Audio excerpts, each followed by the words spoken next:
My next guest for today is Gustav Hagman, CEO of Leovegas. Gustav, the floor is yours.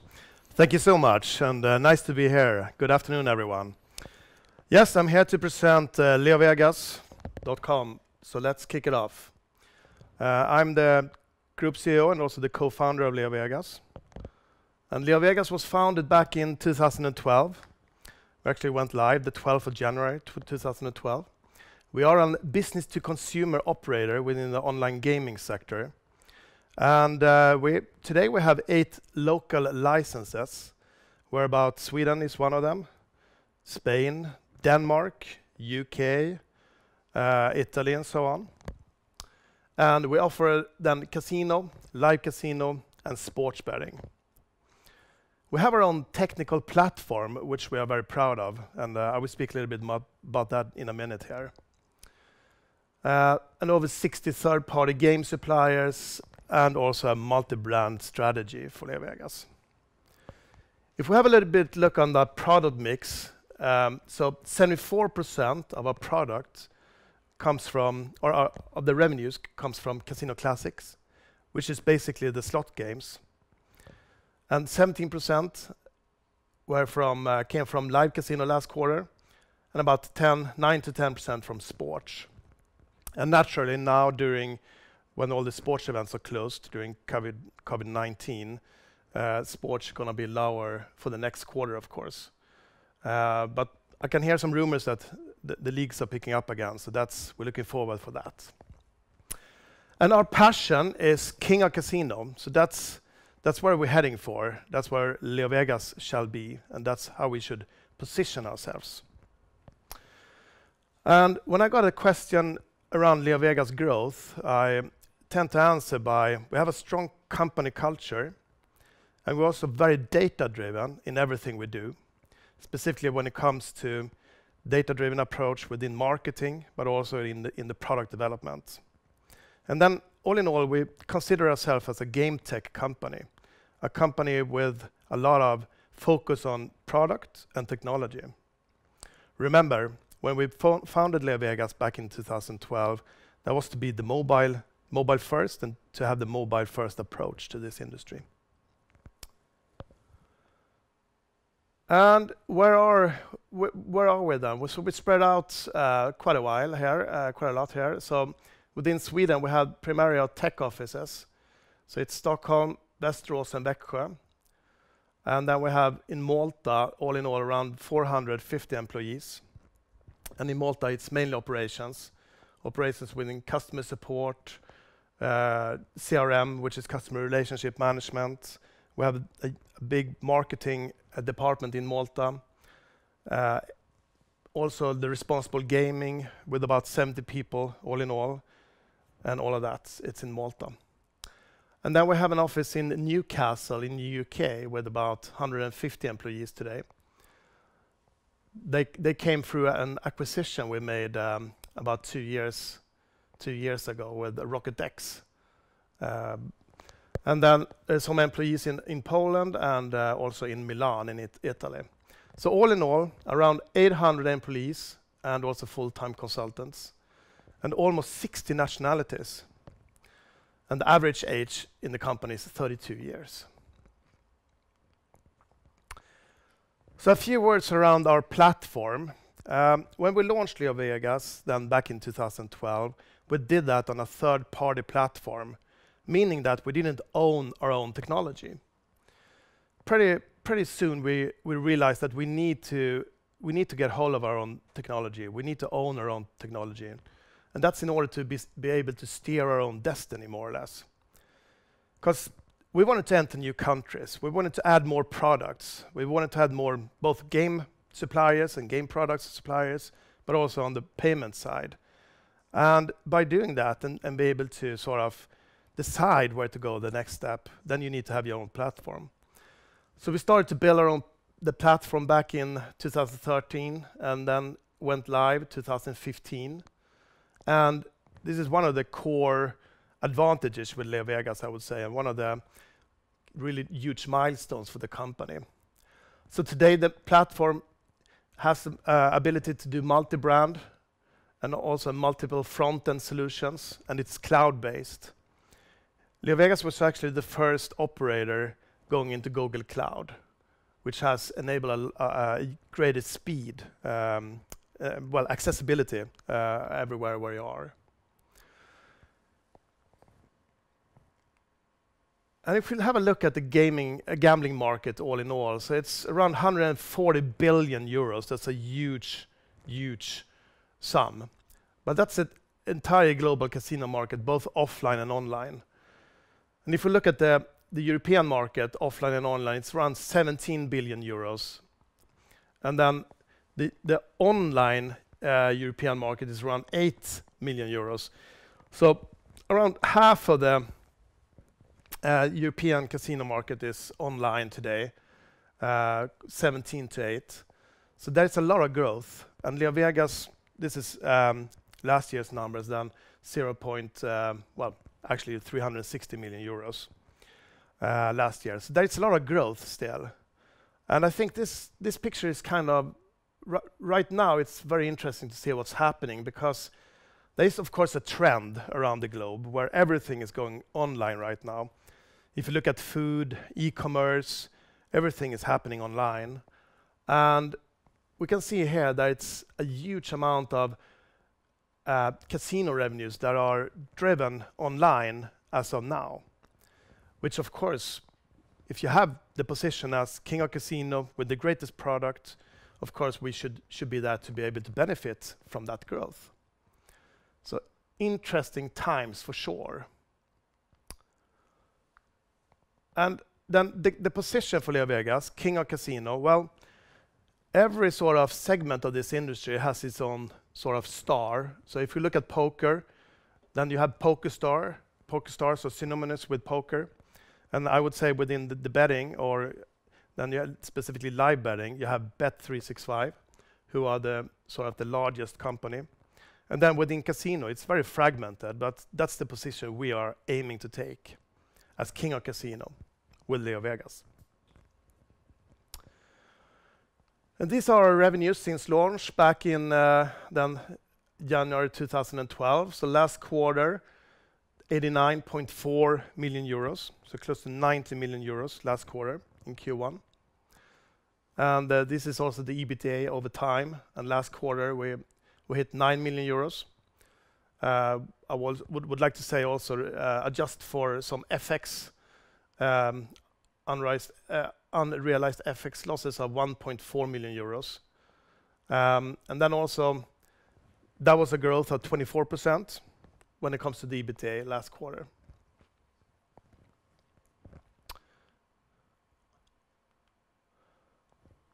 A few words around the business right now. So, of course, COVID-19 is on top of everyone's mind. And when that hit the globe, the midterm effects are kind of hard to assess for us. But if we look at the long term, of course, if people are getting less money to spend on entertainment, which actually the gaming sector, gambling sector is part of, then of course that will hurt us as well in the long term. But as I mentioned previously, looking at the numbers for offline and online growth, what we see now is actually a huge acceleration in that already ongoing trend where offline goes online. And take, for an example, in Italy, where you have one of the largest markets in Europe, around 19 billion euro market. And the online market is only around 10% in Italy. So when they are closing down and have been closing down their offline casinos, a lot of those players go, they're seeking online instead. And I think this is a huge movement. And as mentioned, we see it everywhere, e-commerce, food, etc. And to us, I think it's important to take care of the customers when they are coming online and teach them how to play online. And hopefully, some of these customers will stay. Because if you overcome that hurdle to open an account, deposit money, and learn how to play online, you will probably stay. So I think part of that will be a long-term effect. But also, other effects from the COVID-19 is, of course, the shutdown of the sports events. which hit us during Q1 and start of Q2, of course. And when it comes to responsible gaming, so regardless of the situation, Leovegas is always here to take care of our customers. And we do it in two different ways. There are the active choice from our side, where we find patterns and with our customers that are maybe unsound, that some customers might spend too much time, or they deposit in a bad way. Then we could interact with those customers and ask them to do a self-assessment test to sort of see if they are sort of in the line of becoming a problem gambler, more or less. But also customers that finds out themselves. And then, for instance, here in Sweden, we direct them to something called Spelpaus, where they can close their account for a while or for indefinite time period. Or in other countries, we have our own also Leo Safe Play, our website, where you can sort of make all these tests online to see if you are on the way to develop a bad gaming habit. So all in all, duty of care and taking care of our customers is very close to our heart at Leovegas. And I mentioned it previously, around 70 people are working within responsible gaming within the company. So that's everything from within the customer support, but also detecting these behaviors, but also within the tech department, there are specialists within responsible gaming. Very important area for us. So a couple of recent highlights then. We have the platform migration in the UK during Q1, which I'm very proud of that we managed to do during COVID-19, and also shows that our technical platform, our own proprietary platform, is ready for sort of the next step. We got a more diversified revenue base the last couple of years. If you look at Leovegas, where it looked like just 18 months ago or 24 months ago, there were like 1 or 2 countries that we had around 65 to 70% of the revenue coming from. But today it's much more diversified, meaning that the risk in the company and the risk in our revenues has come down a lot. So we're a stronger company, and at the same time we've been able to sort of scale on our cost base and also being more efficient. We've been working a lot with that internally the last 18 months as well. We launched 5 new markets. This is for last year, and 2 new brands the last sort of 12, 15 months. So GoGo Casino was launched in 1st of April last year. So we just celebrated 1 year of GoGo Casino here in Sweden, and GoGo is going into Finland and so on during Q2. A new board of directors, as well as I have done with my management, made a lot of changes the last 18 months. There was a change in the board of directors during the annual general meeting this year. And we also have a dividend giving out 2 times a year. It's a 0.7 then, but all in all 1.4 SEK per share. And we got a mandate for share buyback program at the last annual meeting as well. So a few comments around a couple of the markets. Sweden, let's start with that. So we continue to take market shares in the first quarter, but also an independent study in Sweden showed that specifically for the online casino market in Sweden, the channelization is only around 75%. So it's very far from the government recommendations or targets of 90%. And this is important that we are looking into this going forward, because if you are to uphold a good or healthy regulatory regime, then you need to target a pretty high channelization number. So channelization, what it means is it's actually the amount of revenues that are within the license system and not outside the license systems. So with 75%, you could say that only 75% of the casino market is actually in Sweden. It's from Swedes only in Sweden. The 25% are going to operators outside the license market in Sweden. All in all, then also other Nordics, a little bit softer development in the other Nordic markets. And as mentioned previously, GoGo Casino is to be launched in Finland during Q2. And the number then, well, 41% of our revenues came from Sweden, the Nordics, and that's equal to 36.1 million euros. So rest of Europe, UK, we closed the brand Royal Panda in the UK in January. But then we had really solid growth for the other remaining brands in the UK. And then we also did this successfully migration of the entire UK business. So everything is in the UK is now operating on our own proprietary platform, which is extremely strong for the future, of course, as I mentioned previously, with all the tools, suppliers, etc., that the UK business now have for their use. So you could say that the fundamentals is in place for Leovegas to grow further in the UK. And Germany, so there's a lot of things going on in Germany at all times, back and forth with regulations, etc. But I would say it's very healthy that Germany, to some extent, has come to an understanding, the 16 states have come to an understanding that they will regulate Germany at the end of 2021. And that's good. And it's still very early days, so we will see a little bit how the draft regulation will look like. There are some pieces of it which is not that good today, but hopefully, since it's quite a lot of time, things will change. So rest of world stood for, that was 46% of the revenues during Q1, and that's equal to close to 40 million euros during the quarter. And then rest of world, a little bit weaker development in Canada due to some payment solutions, but then also mitigated by good growth in other rest of world markets then. So rest of the world is everything outside the Nordics and Europe, basically. And the focus right now is to scale up those markets that will launch during 2018 and 19, and there will be more entries at the end of 2020. And about 13% of the revenues during the quarter came from rest of world revenues, and that's equal to 11.1 million euros. Yes, a few words around multi-brand then.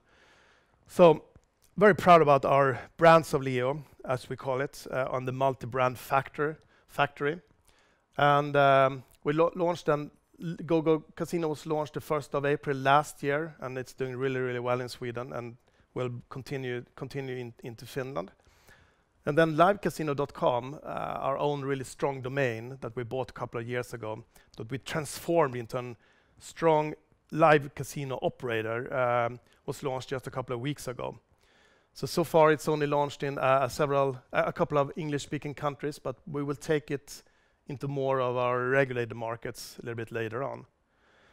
And I'm pretty sure that we will see some innovation from the team in the UK as well. Now when they are on the same platform as we are, so they can utilize the multi-brand functionality also in the UK even further. And our ESG targets, our environmental, social responsibility, and articles of association. So all in all, we have a pretty large section in the annual return this year around the ESG, and where we put up our targets and our ambitions within the sector. And of course, this is important for us, and our vision in sustainability would be that Leovegas advocates for a sustainable gaming industry, responsible gaming, and a positive social development.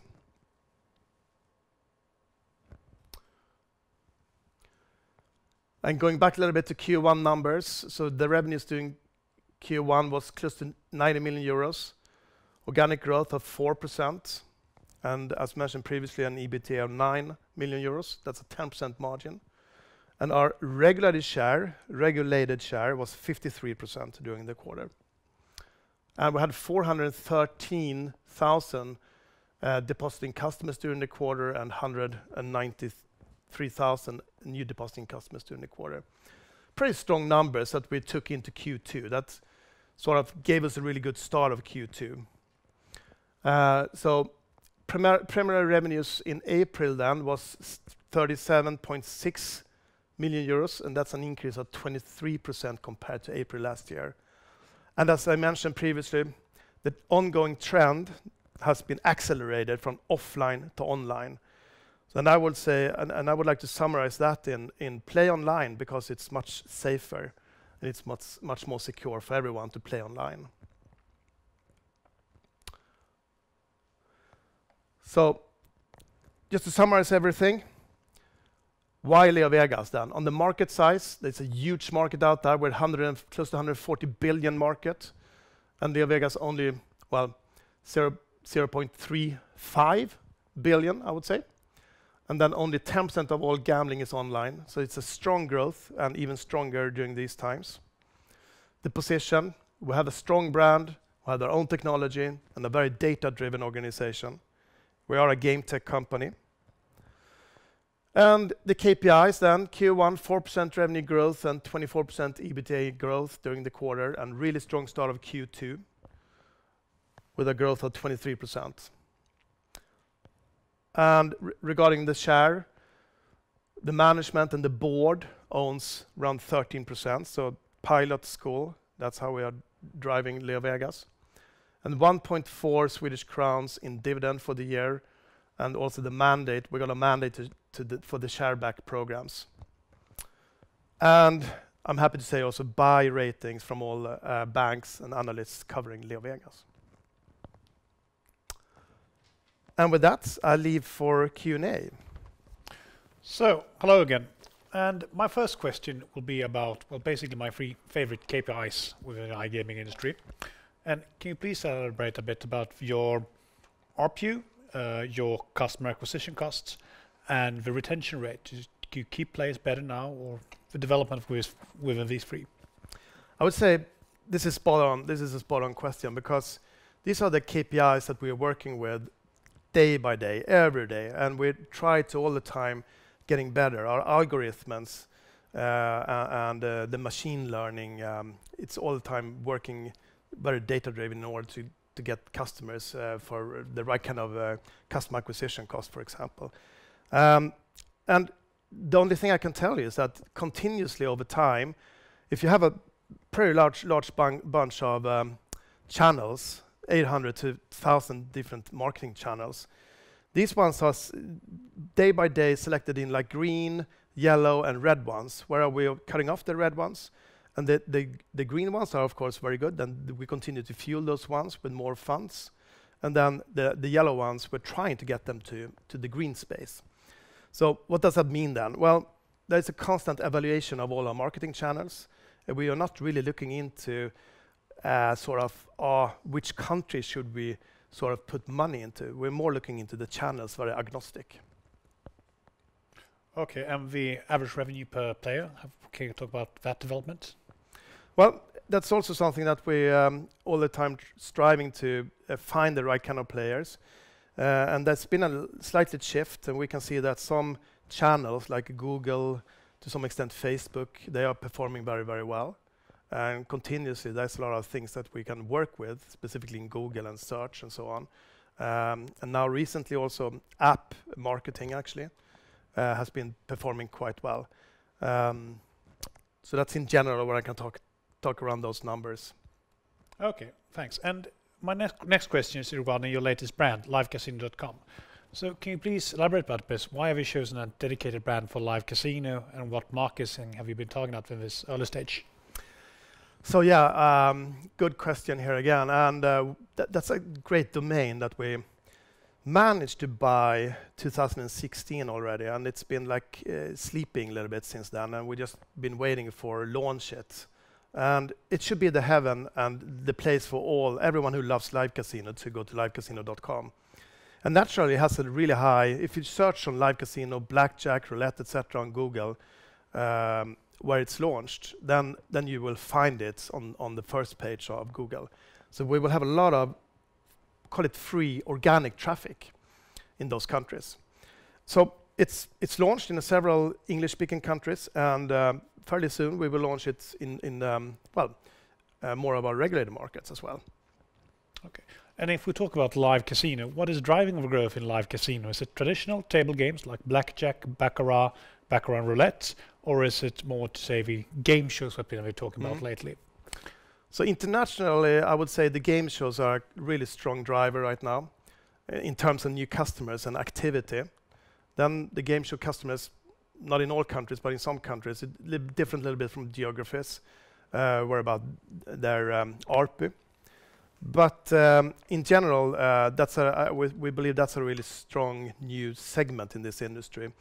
So within the livecasino.com, for sure, in other countries, you can't see it in Sweden, but you will see it in other countries, the game shows. Okay. That's because of regulation. Okay, and if we stop with Sweden for a brief moment, there's been some companies that hand back the Swedish gambling license. Could you please briefly summarize the development of the Swedish regulatory markets? Sure. So 1st of January last year, Sweden become a regulated market, and very much welcomed from all all professional companies out there and operators. But then recently, our ministry came up with a new proposal for changes during COVID-19, and we believe it might be too soon to impose those changes because of, if you look at the channelization, as I mentioned previously, first of all, we should aim to get the channelization within the Swedish regulation up to 90%, and today it's then 75% within some of the sectors. So it's very low, and we need to work on that prior to come up with new imposement for the industry in Sweden. So my message here is to wait and see a little bit, wait and see and try to work with the channelization.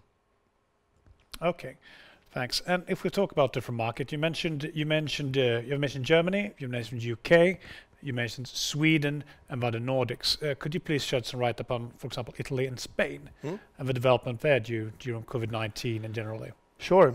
Then we don't really disclose country by country, but in general, I can tell you, as I took Italy as an example here, with around 19 billion euros in total gaming markets and only 10% online. Naturally, that's a strong driver right now because of, there's a lot of players going online and learn how to play online. And we're really taking care of those players in the best way in Italy, and we have a great product in Italy. And in Spain, there's a marketing ban, which is kind of new in Spain during COVID-19. So that's put down a little bit on the new customers. But on the other hand, you have a lot of old customers and the ones that seek for entertainment online that are finding Leovegas in Spain. So pretty good markets, both of them. Okay, one question. We have seen most sports events have been cancelled or postponed, but we still see that we have some sort of betting on sports. Can you please elaborate a bit about these markets and what do you see there? Well, I don't know specifically what you are referring to, because it's basically, it's extremely close. I heard that they will play to some extent. You can play on land hockey. Okay.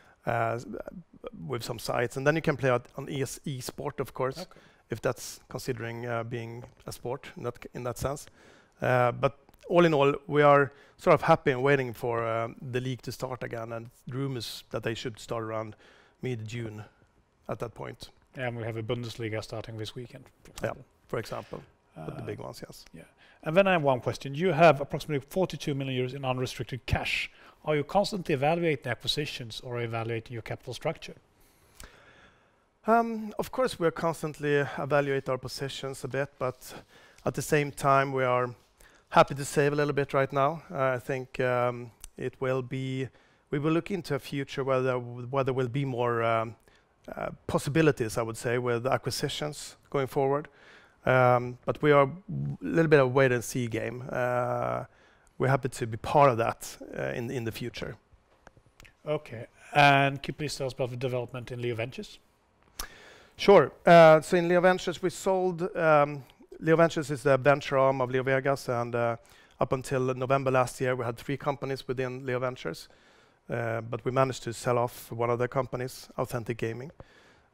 which was a pretty good, which was a good venture for us, or a good profit for us.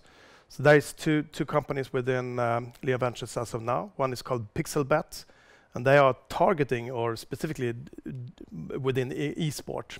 So it's betting on esports, but also, of course, you have a casino vertical on Pixelbet. And then you have something called Casino Grounds, and they are doing something really exciting. They are streaming when people are playing. So there are really a couple of really fun guys to watch actually when they are playing casino online slots. And then you can watch that through Twitch, etc. Okay, so basically like watching Twitch playing Counter-Strike, you watch people you watch playing, for example, playing slots. A couple of streamers who are playing slots. Okay. They're kind of exciting and a little bit new area as well, but it's growing very well. So, yeah. And I think within Leovegas, why we are having Leovegas at all is to sort of find collaboration with Leovegas and the other brands within the sector and knowledge around the casino industry. Since we want to be king of casino, we need to have an overall knowledge in the casino sector. I guess Authentic Gaming was a live casino focus on roulette, right? Yes, exactly. Okay, yeah, and I guess that gave you some more insight. And I have one question here from the web, and it's basically about if you talk about a lot about responsible gaming, and can you elaborate with how you see growth within responsible gaming, and how you can grow with focus on responsible gaming? I think in order to drive a sustainable market and have a sustainable business as we would like to see Leovegas to have, then if you sort of manage to have more people play for a little bit less money, then that sort of becomes more sustainable in the long run, versus having a few people playing for a lot. So when it comes to responsible gaming, it's all about being sort of responsible and taking care of your customers in the best way, making sure that they are able to play, and that's why we're doing all the checkups with our customers. For instance, source of funds, so we know how much funds they have, and source of wealth, so that we know what kind of wealth they have, in order to sort of be able to put limits on the customers. So putting individual limits that's what we believe is very responsible, and creates also then a sustainable and long-term healthy industry. Okay, fair enough. I think I've had most of my questions answered, and I don't think we have any more for web. So I would like to thank you, Gustav, for coming to Pense. Thank you, and thank you everyone for watching. Really good to be here. Thanks.